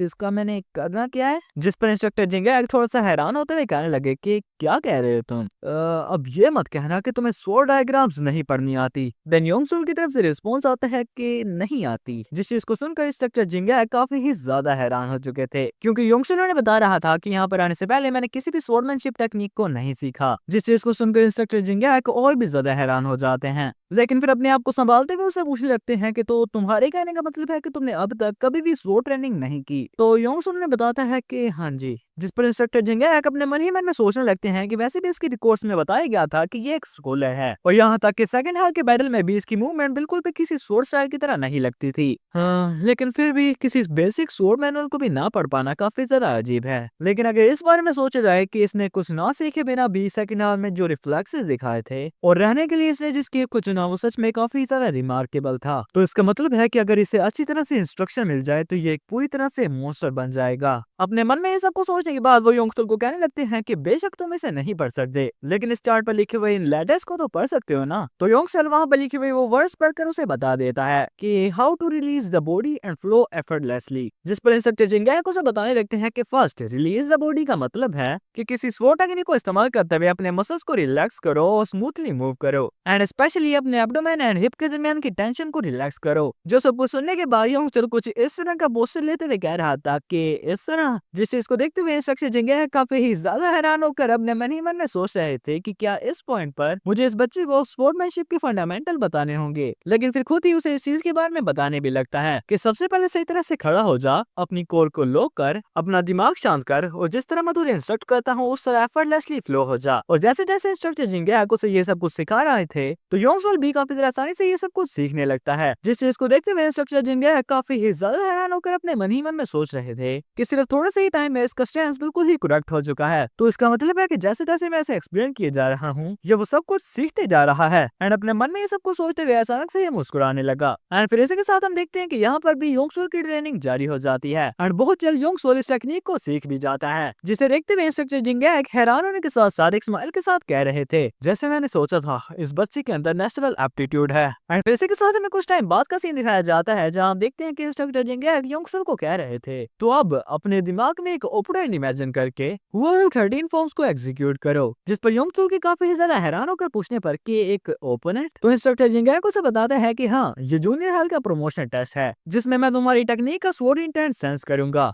इंस्ट्रक्टर जिंगैक की इस बात को सुनकर योंगसुल अपने मन ही मन में सोचने लगता है कि जितना मैंने एक्सपेक्ट किया था ये चांस कुछ ज्यादा ही जल्दी आ चुका है। अपने मन में सोचने के साथ ही योंगसुल एक ओपोनेंट इमेजिन करके वो स्वॉर्ड टेक्निक के फर्स्ट फॉर्म का इस्तेमाल करते हुए उस पर हमला कर देता है। जिस चीज को देखकर पहली बार तो इंस्ट्रक्टर जिंगैक भी काफी ज्यादा हैरान हो गए थे, लेकिन योंगसुल वो स्वॉर्ड टेक्निक के डिफरेंट फॉर्म्स का इस्तेमाल करते हुए अपनी इमेजिनरी ओपोनेंट से फाइट किया जा रहा था। जिस चीज को देखते हुए इंस्ट्रक्टर जिंगैक काफी ही ज्यादा हैरान होकर अपने मन ही मन में कहने लगते हैं कि क्या ये सच में हुआ वो स्वॉर्ड टेक्निक ही है, क्योंकि ये स्वॉर्ड टेक्निक हल्की फुल्की बारिश की तरह है जिसे कि काफी तरह सॉफ्ट माना जाता है, जिसे किसी क्लाउड या मिस्ट की तरह काफी तरह आहिस्ता आहिस्ता मूव करना चाहिए। लेकिन जो वही ये बच्चा इस्तेमाल कर रहा है वो काफी ज्यादा एक्यूट है। लेकिन इस हैरानी को साइड में रखते हुए अपने मन ही मन में ये भी सोचने लगता है कि क्या ये जानबूझकर इन फॉर्म्स को चेंज कर रहा है, क्योंकि किसी भी स्वॉर्ड फॉर्म को चेंज करने के लिए सिर्फ एक ग्रैंड मास्टर ही हिम्मत कर सकता है। लेकिन इस बच्चे की स्वॉर्ड फॉर्म में मौजूद मर्डर इंटेंट को फील करके ऐसा लग रहा है कि जिस तरह इसने किसी ऐसी ओपोनेंट को इमेजिन किया है जिसने कि इसके पेरेंट्स या फिर इसके मास्टर का कत्ल किया था। लेकिन इसी के साथ साथ ये चीज भी देखना कि वो उस सेक्ट की स्वॉर्ड टेक्निक, जिसे कि डिमोनिक सेक्ट में भी राइडियसनेस के तौर पर माना जाता है, उस टेक्निक का इस्तेमाल करते हुए भी इसमें से इतना ज्यादा मर्डरस इंटेंट निकल रहा है, तो आखिरकार ये बच्चा क्या छुपा रहा है। और जहाँ एक तरफ इंस्ट्रक्टर जिंगैक अपने मन ही मन में ये सब कुछ सोच रहे थे तो दूसरी तरफ हम देखते हैं कि योंगसुल अपनी इमेजिनरी ओपोनेंट की स्वॉर्ड ट्रैजेक्टरी चेंज होता हुआ देखकर काफी ज्यादा हैरान होकर अपने मन ही मन में सोच रहा था कि क्या ये सेवन स्वॉर्ड प्ले इस्तेमाल कर रहा है, क्योंकि जितना ज्यादा ये वो स्वॉर्ड टेक्निक का सामना कर रहा है इसका सेवन स्वॉर्ड प्ले और भी ज्यादा वाज़ेह होता जा रहा है। लेकिन जितना मैं इसे मैं चाहूँ मैं इसे पूरी तरह से मर्ज नहीं कर सकता, क्योंकि अगर मैं ऐसा करता हूँ तो ये हुआ वो 13 फॉर्म नहीं बल्कि कुछ और ही बन जाएगा। तो इसलिए मुझे ये चीज करने के लिए खुद को फोर्स करना होगा। ये कहते हुए वो अभी अपने इमेजिनरी ओपोनेंट पर हमला करने के लिए जा रहा था, लेकिन तभी अचानक से किसी को देखकर काफी ही ज्यादा हैरान हो गया, क्योंकि उसके इमेजिनरी ओपोनेंट उसके ग्रैंडफादर को मारने वाले पर्सन के रूप में आ चुका था। जिसे देखते ही योंगसुल काफी ज्यादा गुस्सा होकर हुआ वो स्वॉर्ड टेक्निक के सेवन फॉर्म का इस्तेमाल करते हुए उस पर हमला कर देता है। जिस अटैक को जब उसके ओपोनेंट ने काफी ज्यादा आसानी से डॉज किया तो योंगसुल अपने अटैक की स्पीड को और भी ज्यादा बढ़ा देता है, बट ऑल इन वेन, क्योंकि वो ओपोनेंट उसके सभी के सभी अटैक्स को डोज किया जा रहा था। एंड अब अटैक करने की बारी योंगसुल के ओपोनेंट की थी, जो कि काफी ज्यादा देरी से अपनी स्वॉर्ड निकालकर योंगसुल पर हमला कर देता है। जिस अटैक को काफी ज्यादा मुश्किल से डोज करने के बाद योंगसुल उस पर काउंटर अटैक करने की तैयारी करते हुए अपने मन ही मन में सोच रहा था कि मुझे इस पर सभी के सभी फॉर्म्स को एक साथ ही अनलेश करना होगा, क्योंकि इस तरह ही मैं इसका सामना कर सकता हूँ। अपने मन में सब कुछ सोचने के साथ ही योंगसुल हुआ उस टेक्निक के बचे हुए सभी के सभी फॉर्म्स को एक साथ ही अनलेश कर देता है। लेकिन अनफॉर्चुनेटली योंगसुल की ओन अटैक्स का उसके ओपोनेंट पर जरा सा भी असर नहीं होता। एंड अब उसके ओपोनेंट के काउंटर अटैक में उसके दोनों के दोनों बाजू काटे जाते हैं। लेकिन क्योंकि योंगसुल इस ओपोनेंट को सिर्फ इमेजिन करके फाइट कर रहा था, तो इसकी बॉडी पर तो इसका जरा सा भी असर नहीं होता, लेकिन मेंटली इसके दोनों बाजू काटे जा चुके थे, जिस वजह से योंगसुल को लगने लगता है कि वो यहाँ पर फेल हो चुका है। लेकिन दूसरी तरफ योंगसुल की इस परफॉर्मेंस को देखने के बाद अचानक से इंस्ट्रक्टर जिंगैक मुस्कुराते हुए कहने लगे कि तुम पास हो चुके हो, जिस पर योंगसुल का काफी ज्यादा हैरान हो जाने पर इंस्ट्रक्टर जिंगैक उसे समझाने लगते हैं कि हम बिगिनर हॉल में ये चीज देखते हैं कि किसी स्वॉर्ड टेक्निक को सीखने के बाद क्या तुम उसे रियल कॉम्बैट में भी इस्तेमाल कर सकते हो, तो क्योंकि तुमने इस चीज को काफी अच्छे तरीके से डिमोन्स्ट्रेट किया है तो इसलिए तुम पास होते हो। सो इसलिए तुम अब जूनियर हॉल में जा सकते हो। जिसे देखते हुए योंगसुल भी अपने मन में ये सोचने के बाद कि इंस्ट्रक्टर जिंगैक के लिए भी ये काफी ज्यादा मुश्किल हुआ होगा कि किसी ऐसे पर्सन को स्वॉर्डमैनशिप सिखाना जिसे कि इस बारे में बिल्कुल भी नहीं पता, इंस्ट्रक्टर जिंगैक का शुक्रिया अदा करने लगता है। जिस पर इंस्ट्रक्टर भी मुस्कुराते हुए कहने लगते हैं कि तुम भी इसी तरह ट्रेनिंग करते रहो। लेकिन फिर अचानक से काफी इंटेंस होकर ये भी कहने लगे कि तुम्हारी स्वॉर्ड में काफी ज्यादा किलिंग इंटेंट पाया जाता है, तो इसलिए इस चीज का ख्याल रखना कि तुम इस किलिंग इंटेंट के द्वारा खाए ना जाओ। जिस पर योंगसुल कुछ नहीं कह पाता, लेकिन क्योंकि योंगसुल का जाने का टाइम आ चुका था तो उसे जाता हुआ देखकर इंस्ट्रक्टर जिंगैक मुस्कुराते हुए कह रहे थे कि इस बच्चे ने कुछ ही दिनों में सर्विस स्वॉर्ड प्ले भी सीख लिया है, जिसके के साथ साथ ये किसी भी चीज को काफी ज्यादा आसानी से सीख जाता है। तो इसलिए जितना मैंने एक्सपेक्ट किया था ये जूनियर हॉल से कुछ ज्यादा ही जल्दी ग्रेजुएट हो चुका है। और जैसे जैसे इंस्ट्रक्टर जिंगैक चीन से कुछ कह रहे थे तो हमें योंगसुल को दिखाया जा रहा होता है, जो कि बिगिनर हॉल में एंटर कर रहा था। जिसे देखते हुए बिगिनर हॉल के इंस्ट्रक्टर चियोन कह रहे होते हैं कि मुझे नहीं पता कि तुम इतने ज्यादा लेट क्यों आए हो, लेकिन यहाँ पर हमें तुम जैसे लोगों की जरूरत नहीं है, तो तुम जा सकते हो। यानी कि इंस्ट्रक्टर को लग रहा था कि योंगसुल पिछले 20 दिनों से बिगिनर हॉल में ट्रेनिंग कर रहा है, सो इसी वजह से वो योंगसुल को टैलेंट टेस्ट कहते हुए वहाँ से जाने को बता रहा था। जिस पर योंगसुल काफी ज्यादा रिस्पेक्टफुल उसकी इस खुशफहमी को दूर करते हुए उसे बताता है कि मेरी यहाँ पर लेट आने की वजह यह है क्योंकि मैं लांगिया पवेलियन में ट्रेनिंग कर रहा था। जिस पर इंस्ट्रक्टर चिढ़ते हुए उससे सवाल करने लगते हैं कि तुम्हारे कहने का मतलब है तुम्हारे यहाँ पर लेट आने की वजह तुम्हारा बिगिनर हॉल में ट्रेनिंग नहीं है। एंड जो कहते हुए वो इंस्ट्रक्टर अपने मन ही मन में ये भी सोच रहा होता है कि इसका मतलब है कि ये लांगिया हॉल बीच डाउ सीखने के लिए गया था, लेकिन अब भागकर वापस आ गया है। यानी कि स्टिल वो अभी भी योंगसुल को कम आंक रहा था। एंड वैसे भी योंगसुल दिखने में काफी ज्यादा कमजोर भी लगता है, तो ये चीज कॉमन है। लेकिन अपने मन में ये सोचते हुए वो उससे वहां पर बैठने को बता देता है। एंड फिर इसी के साथ आगे की तरफ हम देखते हैं कि इंस्ट्रक्टर उन्हें fire and thunder clap sword के बारे में बताना शुरू कर देते हैं कि ये एक ऐसी स्वॉर्ड टेक्निक है जिसे कि अगर सही तरह से इस्तेमाल ना किया जाए तो इसका यूजर भी हार्म हो सकता है, तो इसी वजह से इस टेक्निक को रियल फाइट में यूज करना काफी ज्यादा डिफिकल्ट होता है। बाय द वे आज क्योंकि बेसिक स्वॉर्डमैनशिप होने वाली है तो बेशक तुम जीतो या फिर हारो, मैं बस यही देखूंगा कि तुम किस तरह अपने स्वॉर्ड को इस्तेमाल करते हो। उन्हें ये बताते बताते ब्योखान नाम के एक लड़के का नाम लेकर उसे एक ओपोनेंट चुनने को बता देते हैं, जिस पर उस लड़के के पूछने पर कि क्या मैं किसी को भी चुन सकता हूँ, तो इंस्ट्रक्टर का उसे इस चीज की इजाजत देना ही था, तो वो योंगसुल को ही चुन लेता है। जिस पर इंस्ट्रक्टर उसे कह रहे थे कि ये बंदा तो अभी अभी आया है, लेकिन ये भाई साहब उन्हें एक वैलिड रीजन देते हुए बताता है कि अभी अभी तो आपने कहा कि मैं किसी को भी चुन सकता हूँ। जिस पर इंस्ट्रक्टर गुस्सा होते हुए कहने लगते हैं कि तुम किसी ऐसे से जो कि अभी अभी बिगिनर हॉल से ग्रेजुएट होकर आया है उससे किस तरह की फाइट कर सकते हो।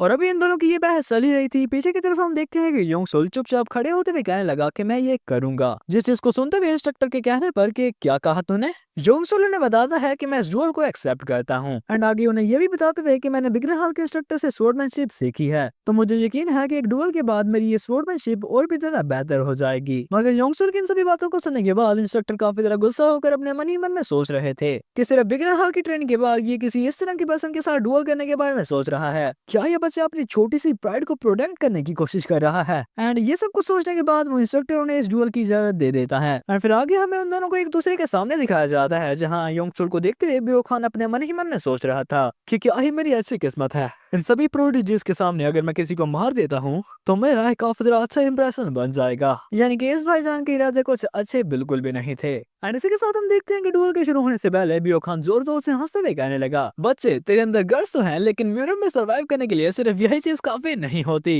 ये कहने के साथ ही वो काफी तेजी से मूव करते हुए योंगसुल पर हमला कर देता है, जिस अटैक को ऑब्वियसली योंगसुल काफी आसानी से डॉज कर लेता है। लेकिन दूसरी तरफ बियो खान हंसते हुए दोबारा से योंगसुल पर हमला कर देता है, जिस अटैक को योंगसुल ने ब्लॉक तो किया, लेकिन ये करते हुए उसे काफी ज्यादा दिक्कत आ रही थी, जिसे देखते हुए बियो खान का कॉन्फिडेंट और भी बढ़ जाता है एंड काफी ज्यादा रेकलेसली उस पर हमले करने के साथ साथ जोर जोर से हंसते हुए कह रहा था, अब fire and thunder clap sword का मजा चख। ये कहते हुए वो योंगसुल पर fire and thunder clap sword technique का इस्तेमाल करते हुए हमला कर देता है। जिस अटैक को करते वक्त पहले तो वो जोर जोर से हंस रहा था, लेकिन तभी अचानक से किसी चीज को देखकर काफी ज्यादा हैरान हो गया, क्योंकि हम देखते हैं कि योंगसुल उसके सभी अटैक्स को डॉज कर रहा था एंड इस डुएल को देखते हुए पीछे की तरफ खड़ा हुआ इंस्ट्रक्टर अपने मन ही मन में सोचने लगता है कि बियो खान की स्वॉर्डमैनशिप काफी ज्यादा पैथेटिक है। लेकिन दूसरी तरफ ये बच जाए इसके सभी अटैक्स को इतनी ज्यादा स्पीड से डॉज करा है जिसे कि तुम लोग प्रिडिक्शन भी कह सकते हो। अब ये मत कहना कि इसने सच में बीस्ट आउट सीख लिया है, नहीं ऐसा नहीं हो सकता, क्योंकि बेशक बीस्ट आउट लैंगी पवेलियन की एक बेसिक टेक्निक है, लेकिन रियलिटी में सुप्रीम मास्टर्स भी इस टेक्निक को सही तरह से नहीं सीख पाते।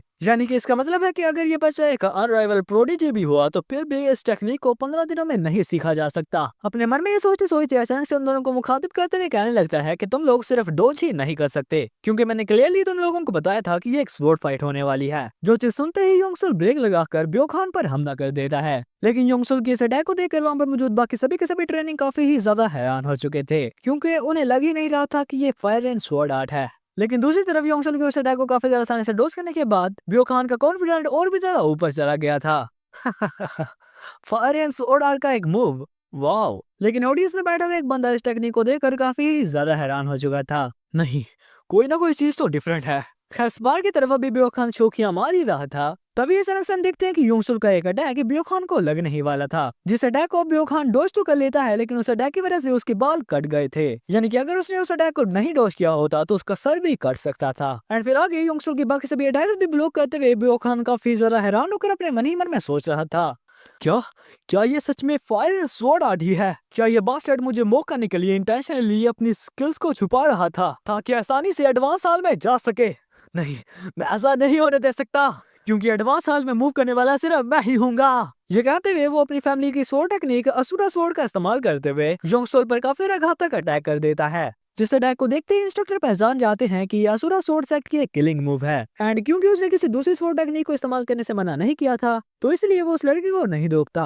लेकिन फिर अचानक से जब उसने योंगसुल की तरफ देखा जो कि उसके सभी के सभी अटैक्स को डॉज कर जा रहा था, इंस्ट्रक्टर को अब जाकर रियलाइज होता है कि योंगसुल ने सच में बीस्ट जाओ सीखा हुआ है। खैर दूसरी तरफ हम देखते हैं कि योंगसुल को उसके सभी के सभी अटैक्स डॉज करता हुआ देखकर बियो खान काफी ज्यादा गुस्सा होकर योंगसुल पर एक और घातक अटैक चलने के लिए बढ़ने लगता है। लेकिन तभी अचानक से हम देखते हैं कि योंगसुल कुछ ऐसा करता है जिसे देखकर वहां पर जो सभी के सभी लोग काफी ज्यादा हैरान हो चुके थे। फायर रेना 13th मूव, बैगिंगलेस extreme martial arts. And Yongsul की ये अटैक लगते ही बियो खान विंडमिल थूकते हुए नीचे गिर जाता है, जिसे देखते हुए वहां पर मौजूद सभी के सभी लोग काफी ज्यादा हैरान होकर कहने लगते हैं कि क्या ये मर गया। लेकिन योंगसुल बिना कोई एक्सप्रेशन देते हुए अपनी स्वॉर्ड को साइड पर रख रहा था और पीछे की तरफ खड़ा हुआ इंस्ट्रक्टर बियो खान की बॉडी की तरफ देखते हुए अपने मन ही मन में सोच रहा होता है कि इस बच्चे ने इसके वाइटल स्पॉट पर हमला किया था, जिस वजह से ये काफी ज्यादा आसानी से मारा गया। एंड फिर जब उसने योंगसुल से पूछा कि क्या तुम हमेशा से ही नांगे पवेलियन के डिसाइबल थे, तो योंगसुल उसे ना में जवाब देता है। देन प्रोफेसर का दोबारा से उसे पूछने पर कि तुम्हारे कहने का मतलब है कि तुमने 20 बात को सिर्फ 2 ही हफ्तों में सीख लिया है। सो योंगसुल उसे बताता है कि हाँ जी, मैंने सिर्फ उसकी बेसिक सीखे हैं, जिस पर प्रोफेसर स्मिट तो वे कहने लगते हैं कि अच्छा जी सिर्फ बेसिक्स, तो क्या नांगिया पवेलियंस के टीचर ने अपने डिसाइबल को झूठ बोलना भी सिखा दिया है? यानी कि इस भाईजान को लग रहा था कि योंगसुल झूठ बोल रहा है एंड योंगसुल उसे समझाने की कोशिश भी करता है कि ऐसी बात नहीं है, लेकिन इंस्ट्रक्टर उसे ये कहते हुए कि मुझे किसी भी तरह की एक्सक्यूजेस नहीं चाहिए उसका मुंह बंद कर देता है। और अगर दूसरी ट्रेनिंग्स की बात की जाए तो बियो खान को मरा हुआ देखकर उनमें पैनिक फैल गया था कि किसी नॉर्मल स्पारिंग सेशन में कोई किसी का मर्डर कैसे कर सकता है, और अगर उसने ऐसा कर भी दिया है तो उसे पनिशमेंट तो देनी ही चाहिए। जिस सारी गॉसिप को सुनते हुए इंस्ट्रक्टर उन्होंने गुस्से वाली निगाहों से देखते हुए कहने लगे कि किसी भी तरह की खुशफहमी बिल्कुल भी मत पालो, कि सिर्फ इस जगह का नाम मार्शल आर्ट चैम्बर होने की वजह से ये असली में मार्शल आर्ट चैम्बर नहीं बन सकती, क्योंकि ये हेल आइलैंड है जहाँ अगर तुम किसी को मारने के लिए कोई किलिंग टेक्निक इस्तेमाल करते हो तो तुम्हें खुद भी मरने के लिए तैयार रहना चाहिए। यानी कि ट्रायल अब आगे बढ़ेगा। एंड फिर इसी के साथ हम देखते हैं कि बाकी सभी लोगों का भी स्पारिंग सेशन होकर खत्म हो जाता है और जो लोग इन मैचेस में हार चुके थे इंस्ट्रक्टर उनके पास जाकर उन्हें बताता है कि तुम लोग फेल हो चुके हो, तो इसलिए यहाँ से दफा हो जाओ। तो उन सभी लोगों का एक ही एक्सक्यूज देने पर कि ये तो सिर्फ एक ही मैच था, तो क्या हमें कोई और चांस नहीं मिल सकता। सो इंस्ट्रक्टर की तरफ से इमीडिएटली ही उन्हें ना में जवाब मिल जाता है और आगे उनका कोई गिला ना रह जाए उन्हें ये भी बताता है कि तुमने बिगिनिंग ट्रायल इसी वजह से पास कर लिया क्योंकि तुम लोग उस चीज के लिए फिट थे, लेकिन अगर तुम लोग फायर एंड स्वॉर्ड सीखना चाहते हो तो उस चीज के लिए तुम्हारे अंदर पोटेंशियल या फिर टैलेंट होना चाहिए, जिसके के साथ साथ तुम्हें अपनी ही लिमिट्स को सरपास करने के लिए अपना खून पसीना एक करना होगा। और तुम लोग यहाँ पर इस वजह से फेल हुए हो क्योंकि तुम लोगों में ये क्वालिटीज नहीं है, सो इसलिए यहाँ से दफा हो जाओ। जिसके बाद पास होने वाले एडवांस हाल में चले जाते हैं और फेल होने वाले किसी और मार्शल आर्ट हाल में, लेकिन योंगसोल वहीं पर खड़ा रहता है। जिस पर इंस्ट्रक्टर के पूछने पर कि तुम क्यों नहीं गए, तो योंगसोल उल्टा उसी से सवाल पूछने लगता है कि क्या मुझे भी जाना था। जिस पर प्रोफेसर उसे बताते हैं कि हाँ, तुमने जैसे ट्रायल पास कर लिया तो तुम अब एडवांस हाल में जा सकते हो, लेकिन योंगसोल उन्हें एडवांस हाल में जाने से मना कर देता है। तो इंस्ट्रक्टर के पूछने पर कि तुम वहाँ पर क्यों नहीं जाना चाहते, जिस पर योंगसोल उन्हें बताता है कि मैंने तो यहाँ पर सिर्फ fire and 13 form sword technique सीखी है, यानी कि अभी तक मैंने इंटरमीडिएट हाल से कुछ भी नहीं सीखा। एंड योंगसोल की इस बात को सुनने के बाद प्रोफेसर उसे कह रहे थे कि तुमने वाइल्ड पीस पाथ सीखा है, जिसके साथ साथ तुमने अस्टुरा स्वॉर्ड सेट की टेक्निक को भी काफी आसानी से ओवरकम कर दिया था, लेकिन फिर भी तुम मुझे कह रहे हो कि तुमने कुछ नहीं सीखा। तो योंगसोल उन्हें बताते हैं कि हाँ जी, जिस पर प्रोफेसर काफी ही ज्यादा हैरान हो जाते हैं, लेकिन फिर उसे फायर एंड थंडर स्वॉर्ड सिखाने के लिए भी मान जाते हैं। लेकिन फिर आगे उसे ये भी कहते हैं कि मुझे उन लोगों से बहुत ज्यादा नफरत है जो कि अपना इंप्रेशन बनाने के लिए डर्टी ट्रिक्स का इस्तेमाल करते हैं, यानी कि अगर मैंने देखा कि तुमने फायर एंड 13 फॉर्म्स के अलावा कोई और स्वॉर्ड टेक्निक भी सीखी हुई है तो उसी वक्त मैं तुम्हें मार डालूंगा।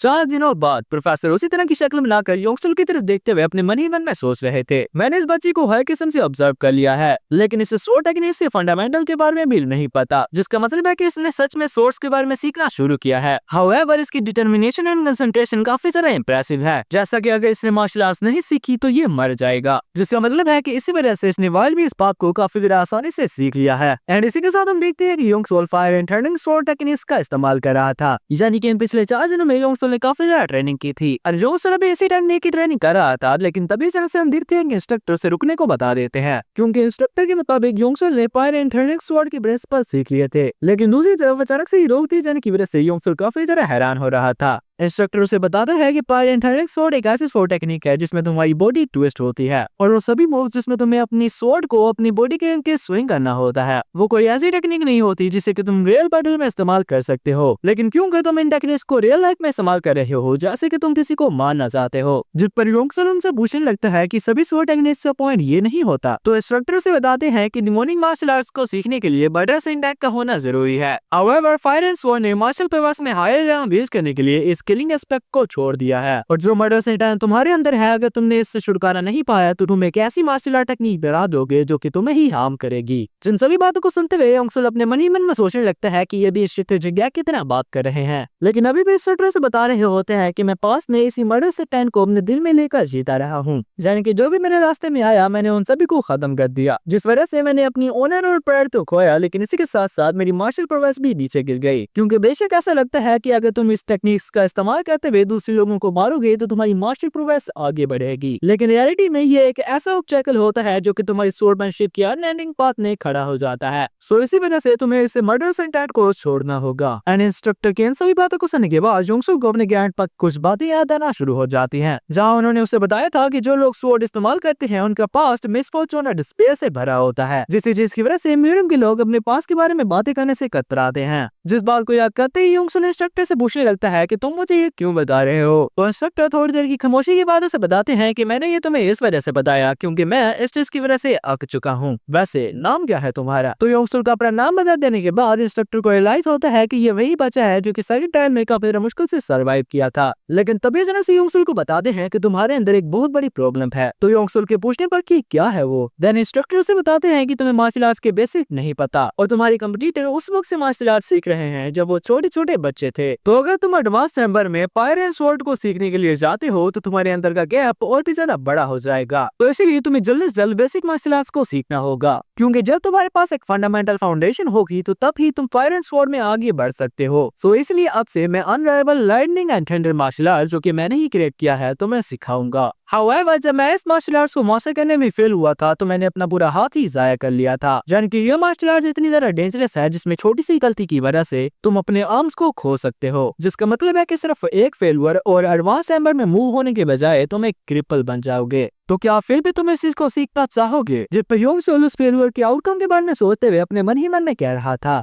मेरे आर्म्स नहीं, अगर इस बदला लेने में मुझे अपनी सोल भी सैक्रिफाइस करनी पड़ी तो मैं कर दूंगा। जिसके बाद योंगसुल हमें बताने लगता है कि unrivalled lightning and thunder technique को सीखते वक्त मुझे पूरा 1 महीना लग चुका है और इंस्ट्रक्टर के मुताबिक तो ये चीज काफी फास्ट है, लेकिन जितना मैंने एक्सपेक्ट किया था इसमें मुझे काफी ज्यादा टाइम लगा। लेकिन इन सारी मार्शल आर्ट्स को सीखने के बाद आगे बढ़ने का टाइम आ चुका है और इसी के साथ हम देखते हैं कि योंगसुल एडवांस हॉल में पहुंच चुका था, जिस जगह पर मौजूद लोगों को देखकर जो कि इस बार उसे अपना एक ओपोनेंट कंसीडर करके एक फेरोसिटी भरी नजरों से देख रहे थे, जिस चीज का रीजन योंगसुल और हमें सभी को पता है कि उसने बियो खान को मारा था। और इस पॉइंट पर आकर योंगसुल को रियलाइज होता है कि अगर कोई पर्सन किसी कोर्प्स को क्लीन करता है तो उसे काफी ज्यादा नीची नजरों से देखा जाता है, जबकि अगर वही पर्सन किसी को मार देता है तो उसे प्रेस की नजरों से देखा जाएगा। और इसके दिमाग में इसी तरह के और भी सवाल उमड़ रहे थे और अभी योंगसुल अपने मन ही मन में ये सब कुछ सोच रहा था, तभी अचानक से हम देखते हैं कि एडवांस आर्म मास्टर उसे बैठने को बता देते हैं, क्योंकि ये आज के लेसन को शुरू करने वाले थे। और क्योंकि योंगसुल यहाँ पर नया आया था तो इसलिए वो आज के दिन पहले वाली कुछ रीडिंग्स रिवाइज करवाने वाले थे। एंड फिर इसी के साथ हम देखते हैं कि वो उन सभी लोगों को इस चीज के बारे में बताना शुरू कर देते हैं, जिससे सुनते हुए योंगसुल अपने मन ही मन में सोचने लगता है कि अगर उसने इंटरमीडिएट चैम्बर की एडवांस मार्शल आर्ट्स को नहीं सीखा होता तो इसे यहाँ पर आकर कुछ समझ नहीं आने वाली थी। लेकिन तभी अचानक से हम देखते हैं कि इंस्ट्रक्टर योंगसुल को उसके पीछे बाहर आने को बता देते हैं एंड बाहर आकर इंस्ट्रक्टर योंगसुल को बता रहे होते हैं कि मार्शल आर्ट्स में एक ऐसा realm आता है जहाँ कोई पर्सन बिना किसी स्वॉर्ड को इस्तेमाल किए हुए एक स्वॉर्ड इस्तेमाल करते हुए पर्सन को भी हरा सकता है, यानी कि उस पर्सन को स्वॉर्ड आर्ट इस्तेमाल करने के लिए स्वॉर्ड की जरूरत ही नहीं होती। ये कहते कहते अचानक से इंस्ट्रक्टर एक टहनी तोड़कर योंगसुल की तरफ तानते हुए कह रहे थे,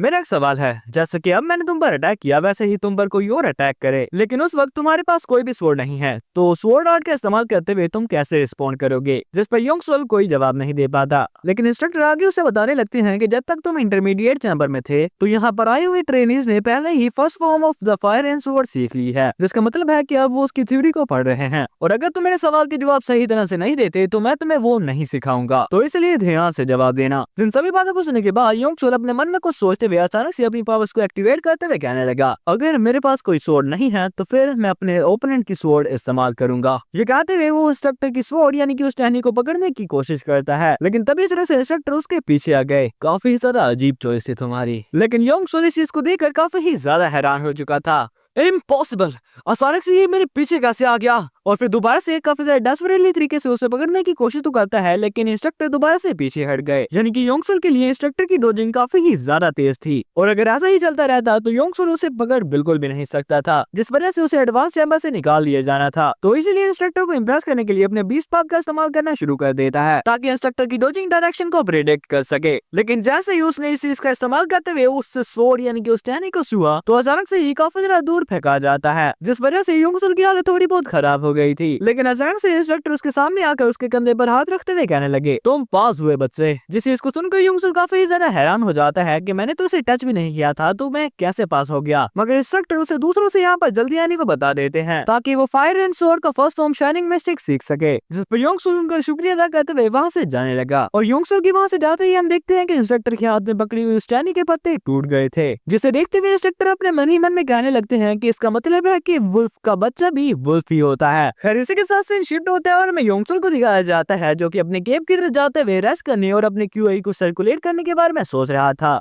और क्योंकि ये डिमोनिक कार था तो यहाँ पर किसी भी वक्त किसी भी तरह की फायर ब्रेकआउट हो सकती थी, तो इसीलिए हर वक्त अपना गार्ड अप रखने के बारे में सोच लेता है। एंड अभी योंगसुल ये सब कुछ सोच रहा था तभी अचानक से उसे अपने पीछे से कुछ लोगों की प्रेजेंस महसूस हुई, जिनकी एग्जैक्ट वैल्यू मालूम करने के लिए अपने 20 पाथ का इस्तेमाल करना शुरू कर देता है। 1 2 3 4 और 5। जिन 5 बंदों में से एक आगे आते हुए कहता है कि इंटरमीडिएट हॉल के उस इंसिडेंट के बाद तू काफी ज्यादा हवा में उड़ रहा है, तो इसलिए आज हम सभी लोग तुझे एक सबक सिखाएंगे। जिसे के साथ खड़ा हुआ एक और बंदा हंसते हुए कहता है कि हाँ, वैसे भी तूने ही सबसे पहले किसी बंदे को मारा था। और अभी ये सभी लोग इस तरह की बकवास कर ही रहे थे, तब ऐसा देखते हैं कि योंगसुल किसी और की प्रेजेंस महसूस कर लेता है। और जहाँ इन 5 बंदों को सेंस करने के बाद योंगसुल बिल्कुल ही काम खड़ा हुआ था, इस एक बंदे की प्रेजेंस को महसूस करते ही अपने फाइटिंग पोस्टर में आ जाता है। जिसे देखते हुए अभी वो 5 योंगसुल पर हमला करने के लिए बढ़ ही रहे थे, तभी अचानक से उनके लीडर के सर पर किसी ने हमला कर दिया और उस पर्सन के एक ही हमले में वो बंदा नॉकआउट हो जाता है। जिसे देखकर तो उसके साथियों की फटी ही थी, लेकिन उस बंदे को नॉकआउट करने वाले पर्सन को देखकर और भी ज्यादा फट जाती है। स्यो जिन्हा एंड जिन्हा अपने योंगसुल की तरफ देखकर काफी ही ज्यादा गुस्से में कह रहा था, योंगसुल